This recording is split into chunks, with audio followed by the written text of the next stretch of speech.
Sebagai seorang Islam, kita ini ada tuntutan ke atas diri kita daripada pencipta kita, daripada Allah Subhanahu Wa Taala.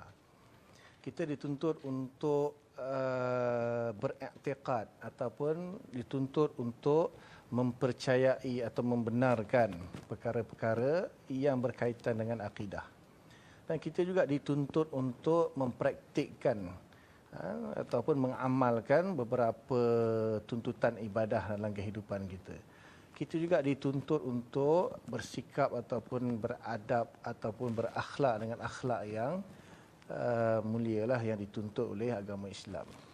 Jadi untuk kita menunaikan kewajipan kita sebagai hamba Allah, memenuhi segala tuntutan-tuntutan agama kita, kita perlu belajar. Kita perlu mengambil ilmu dari sumber yang benar. Maka di situ manusia yang masuk Islam, dia perlu mengetahui apa yang patut dia lakukan. Agama ni kita tak boleh rasa-rasa. Bahaya amalkan agama, faham agama yang silap, amal agama yang silap, impak dia, kesan dia membawa sampai ke akhirat dan boleh bagi kesan yang selama-lamanya. Turas ni kalau kita nak faham dari segi bahasa layman adalah heritage. Itu layman tu kan, untuk hanya heritage ataupun warisan. Kan? Warisan tinggalan orang terdahulu. Apabila merujuk kepada kitab turas, maka ia adalah kitab-kitab yang diwarisi daripada ulama-ulama terdahulu. Kalau Syekh Ali Jumaah contohnya, bekas mufti Mesir, mengatakan apa sahaja yang sudah berusia lebih daripada 100 tahun. Lebih daripada 100 tahun, ia telah dikira sebagai kitab turas, ataupun orang kita biasa guna perkataan kitab kuning, kitab lama dan sebagainya. Ia adalah kitab-kitab tinggalan ulama terdahulu. Rahim. Jadi perkataan turas itu sendiri sebenarnya, apa kita cara paling mudah nak faham ni, dia ni bermakna warisan, heritage. Satu warisan yang kita telah, karya-karya ilmiah yang telah diwariskan kepada kita. Jadi selalunya turas ini dia akan merujuk kepada karya ilmiah yang telah diperakui di kalangan umat Islam, ulama'nya, tentang kandungan, kesahihannya. Jadi itu yang dinamakan turas, dan dia telah tersebar di dalam kalangan penuntut-penuntut ilmu ni sudah begitu banyak, begitu luas. Jadi di sini seolah-olah ia memberikan satu authority kepada kitab itu untuk dijadikan sebagai pelajaran lah, sebagai silibus ataupun sebagai tempat untuk kita belajar satu-satu bidang, satu-satu perkara. Kalau kita lihat yang namanya turas dari segi bahasanya, ianya adalah sesuatu yang ditinggalkan oleh generasi yang sebelum untuk generasi selepas. So bagi kita, apa yang ditinggalkan oleh yang sebelum kita itu menjadi turas bagi kita. Dan yang dibuat oleh kita sekarang itu menjadi turas bagi generasi akan datang. So yang namanya turas itu sesuatu yang berterusan. Ada golongan yang meninggalkan sesuatu sekarang, ianya akan menjadi turas yang diwarisi oleh golongan yang akan datang. So berbalik kepada turas yang kita sedang bincang dalam konteks ta'lim ad-dini, dalam konteks pemahaman pengajaran agama kita, adalah turas yang ingin kita faham di sini adalah apa yang diwarisi oleh baginda Nabi Muhammad SAW kepada kita daripada apa yang Nabi syarahkan kepada kita daripada wahyu dan diturunkan oleh Allah Ta'ala kepada Nabi. Jadi ayat yang saya bacakan tadi, Nabi mensyarahkan kepada kita apa yang Allah Ta'ala wahyukan kepada Nabi daripada Al-Quran. So yang Nabi kita syarahkan kepada kita menjadi satu peninggalan kepada kita untuk kita beramal dengannya, dan inilah yang menjadi turas kepada kita, sesuatu yang ditinggalkan oleh baginda Rasulullah SAW kepada kita. So di antara keistimewaan yang ada dalam kita punya syariat Nabi Muhammad SAW juga adalah terpeliharanya syariat ini dengan adanya turas, dengan adanya sesuatu yang ditinggalkan oleh Nabi kita kepada kita, lalu ianya diambil oleh para sahabat, generasi anak-anak muridnya Rasulullah, kemudian mereka pula sampaikan kepada generasi selepas mereka, kemudian generasi itu sampaikan kepada generasi yang setelahnya, lalu berpindahnya tradisi ilmu ini daripada satu zaman ke satu zaman, dengan cara penyampaian ilmu yang benar sehinggalah ianya sampai kepada kita. Kita lihat di antara keistimewaan yang Allah Subhanahu wa taala letakkan kepada umat Nabi Muhammad sallallahu alaihi wasallam secara khusus adalah sesuai dengan firman Allah di dalam sebuah ayatul Quran, inna nahnu nazzalna dzikra wa inna lahu lahafizun. Sesungguhnya kata Allah, kami telah menurunkan Al-Quran dan kami menjamin akan penjagaan Al-Quran tersebut sampailah kepada hari yang ditentukan oleh Allah, iaitu hari kiamat. Jadi kalau kita lihat ayat ini sebenarnya mempunyai kaitan yang sangat rapat dengan apa yang ingin kita huraikan, iaitu kepentingan turas dan bagaimana pentingnya untuk kita sebagai umat Nabi Muhammad SAW untuk memahami turas dan untuk mewarisi turas yang ditinggalkan kepada kita. So ayat yang saya bacakan tadi menggambarkan kepada kita bahawa Allah menjamin bahawa apa yang diturunkan oleh Allah melalui Nabi Muhammad SAW, iaitu Al-Quran, dijaga oleh Allah sampai hari kiamat. Penjagaan Allah Ta'ala terhadap Al-Quran ini, kata para ulama, dalam beberapa aspek. Yang pertama daripada aspek tidak boleh ataupun dijamin daripada ditahrif atau ditukar teks kepada Al-Quran seperti mana berlaku kepada kitab-kitab yang lain, kitab Injil, Taurat dan selainnya. Dan di antara bentuk penjagaan Allah Ta'ala kepada Al-Quran juga adalah bagaimana kandungan Al-Quran dari segi dirayatan, dari segi kefahaman daripada teks Al-Quran itu dijaga oleh Allah juga sampai hari kiamat. Yang ada kaitan rapat dengan kita punya perbincangan adalah penjagaan daripada aspek yang kedua, iaitu aspek kefahaman nas Al-Quran itu yang dijamin oleh Allah Ta'ala dipelihara sampai ke hari kiamat. So para sahabat, apa yang mereka warisi daripada Rasulullah SAW dari segi ilmu dan amal itu, begitu juga dengan akhlak, mereka sampaikan kepada generasi yang seterusnya. Dan generasi yang seterusnya yang dipanggil tabi'in itu, mereka setelah memperolehi ilmu, mempraktikkannya dan berakhlak dengan akhlak yang mulia, mereka memindahkan perkara tersebut, iaitu ilmu, amal dan akhlak itu kepada generasi yang seterusnya, dan begitulah seterusnya dan seterusnya. Maka di situlah yang kita katakan turas. Yang pertamanya, apabila kita belajar sejak kecil, kita turas, kita lebih menghormati para ulama terdahulu. Kita mengkagumi para ulama terdahulu. Maknanya saya dibesarkan daripada kecil melihat ulama-ulama terdahulu itu adalah tokoh-tokoh yang agung. Memang mereka lah yang sangat-sangat hebat bila kita baca kitab-kitab turas. Dan yang keduanya adalah kita terus berusaha untuk mengamalkan apa yang mereka ajar. Dan antara kitab yang sangat-sangat memberi kesan, contohnya kitab Bidayatul Hidayah yang saya ajarkan, kerana Imam Al-Ghazali banyak menyebutkan tentang niat menuntut ilmu. Kau belajar tu mesti betul. Ilmu tu biar bermanfaat. Ilmu tu bukannya sekadar untuk tunjuk kata hebat dan sebagainya. Maka ia memberi kesan sepanjang pengajian yang lain. Dan Imam Ghazali memberikan satu indikator bagaimana yang dikatakan kita ni belajar tu betul untuk mencari hidayah ataupun tidak, iaitu kita nak mengamalkan ilmu kita ataupun tidak. Sebenarnya itu indikator yang sangat memberi kesan kepada kita. Maksudnya, oh, aku ni betul ke tak ni? Yang senang kita nampak indikator setiap kali kita teruskan pengajian kita makin tinggi. Tambah pula saya pernah belajar kitab ni bersama dengan budak-budak, bersama dengan kanak-kanak. Saya waktu tu umur lebih kurang 18-19 tahun gitu. Saya belajar dengan kanak-kanak yang berumur 4, 5, 6 tahun, 7 tahun, 8 tahun, paling tinggi pun 9 tahun macam tu.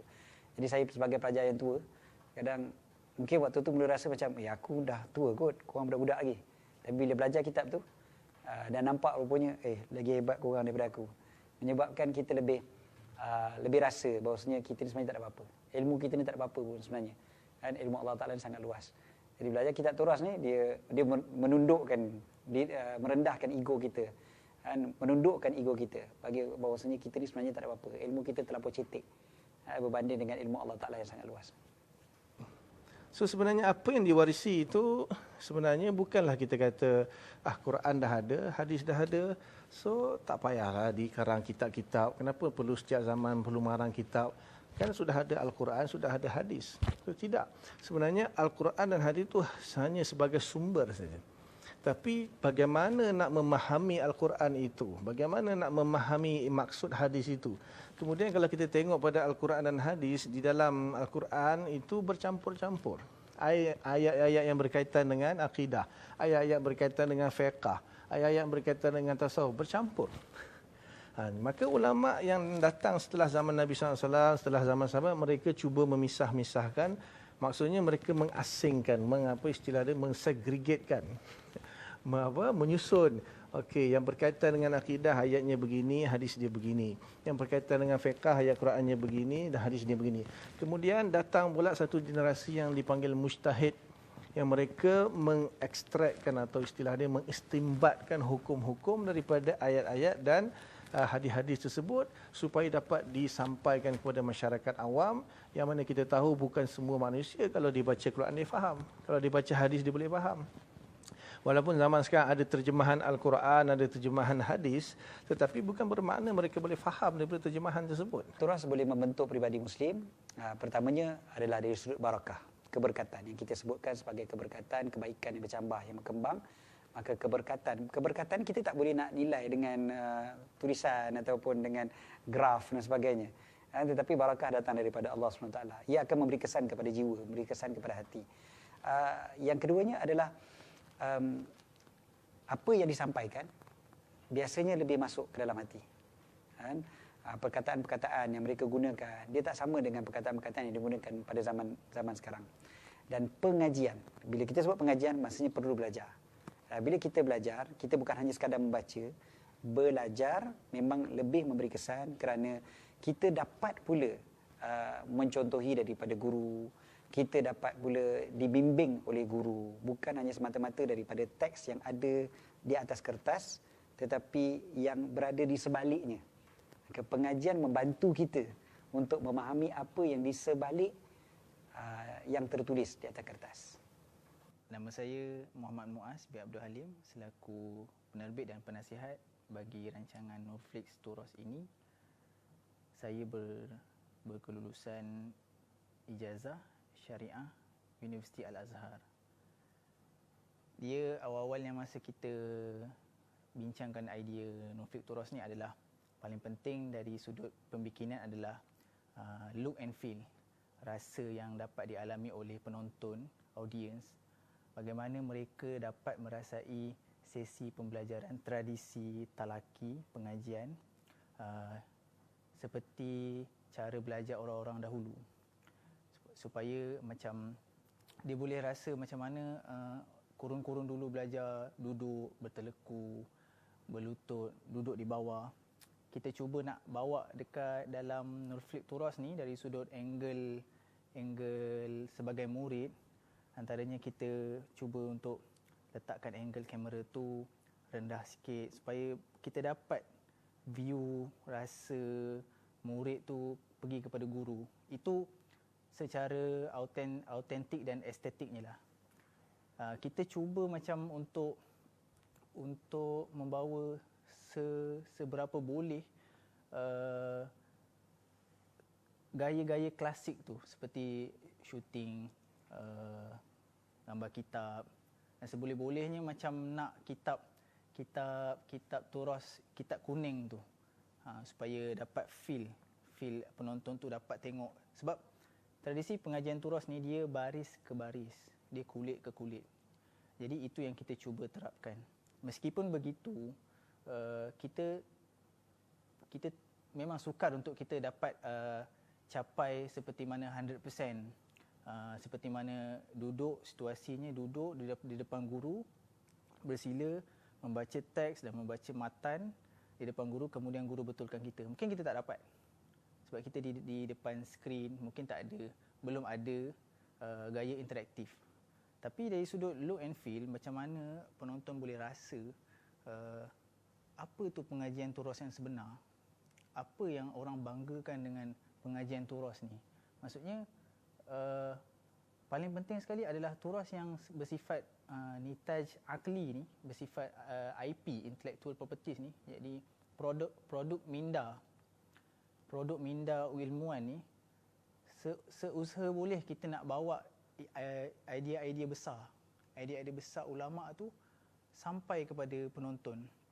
Kita ada banyak nama-nama besar seperti Al-Ghazali dalam tauhid dan tasawufnya, kita ada Khatib Syarbini dalam fiqahnya, kita ada Imam Qushairi dalam risalah Qushairiyahnya, dan banyak lagi nama-nama besar seperti Al-Qarafi, Al-Amidi dalam usul fiqhnya. Idea-idea besar mereka, tradisi berfikir mereka, tradisi kemahiran malakah membentuk, tradisi-tradisi itu, kemahiran-kemahiran itu yang kita nak bawa masuk kepada penonton, supaya penonton boleh rasa, oh sebenarnya turas ni bukanlah sekadar pengajian yang bersifat tekstual sahaja. Sebenarnya apa yang penonton boleh dapat rasa adalah dia bersifat, saya bagi analogi macam ni lah. Kita seorang ayah, kita bagi relung sawah kepada anak. Tidaklah semua kita akan suruh dia buat petak-petak relung sawah tu supaya baru dia dapat. Tidaklah semua kita ambil secara tekstualnya, tapi kita hanya menyuruh untuk membuat satu relung saja. Kemudian dia dah akan pandai membuat relung-relung sawah yang lain. Begitulah turas. Apa yang kita nak ambil adalah metodologinya. Metodologi itu yang ingin disampaikan, hasrat kita, hasrat saya sebagai di belakang tabir, hasrat saya sebagai orang di belakang tabir, supaya penonton ni dapat merasai satu benda besar, idea besar, cara pengajian tradisi yang sangat agung seperti mana. Dan tradisi itu diwarisi oleh ulama, diwarisi sehingga sampai kepada kita. Apa maksudnya? Maksudnya kita mengagumi, rupa-rupanya kita ada satu salah silah yang menyebabkan kita mengiktiraf orang yang lebih atas daripada kita, lebih atas daripada kita dan lebih atas daripada kita. Di sebalik itu, orang yang di atas mengiktiraf kita pula yang di bawah. Bismillahirrahmanirrahim. Saya Luqman bin Muhammad Zaki, merupakan consulting producer bagi Nurflix Turas. Sebelum ini saya merupakan graduan dari kuliah Usuluddin, Akidah dan Falsafah Universiti Al-Azhar Mesir. Nurflix Turas, saya melihatnya sebagai satu usaha membumikan adikarya-adikarya yang telah pun dihasilkan oleh para ulama-ulama yang terdahulu dalam usaha mengembangkan ilmu-ilmu dalam ketamadunan Islam, supaya ianya boleh sampai supaya ianya tidak menjadi satu karya yang terawang-awang dan tidak sampai ke dasar yang dituju. Jadi saya melihat ini merupakan satu usaha dalam Nurflix Turas untuk membolehkan karya-karya ulama ini tidak eksklusif pada satu-satu golongan, misalnya seperti orang yang khusus di dalam perjalanan mencari ilmu. Jadi penonton-penonton di Nurflix Turas mendapat akses seperti mana yang didapati oleh penuntut-penuntut ilmu yang lain. Antara perkara penting yang ditekankan dalam Nurflix Turas adalah pengajian secara berperingkat, ataupun di dalam bahasa Arabnya kita sebut sebagai tadarruj. Di dalam menuntut ilmu itu perlu kepada martabat-martabatnya. Kita bermula daripada peringkat mubtadi', permulaan, kemudian membawa kepada peringkat mutawassit, pertengahan, dan akhir sekali kepada peringkat muntahi, iaitu peringkat yang lebih advance. Kita faham ilmu Islam ini seharusnya boleh diakses oleh semua umat Islam dan dia tidak menjadi hak eksklusif kepada mana-mana golongan. Tetapi pemahaman itu, setiap orang itu pemahamannya berbeza. Imam Ghazali di dalam sebuah kitabnya memberikan satu analogi bahawa tidak boleh kita memberikan makanan orang dewasa kepada kanak-kanak. Contohnya, kita memberikan makan ayam ataupun makan nasi, walaupun makanan itu memberikan manfaat, ada nutriennya, tetapi tidak sesuai jika diberikan kepada bayi yang baru lahir. Ianya mungkin memberikan mudarat sekiranya diberikan kepada orang yang belum layak untuk menerimanya. Jadi itulah yang cuba kita terapkan pengajian di dalam Nurflix Turas, iaitu pengajian secara bertahap supaya setiap orang ada bermula dengan langkah pertama dan akhir sekali membawa kepada langkah yang lebih banyak lagi. Rancangan yang kita sedang berkhidmat sekarang, rancangan Turas, ini kita boleh katakan tidak pernah lagi ada pada zaman kita sekarang ini.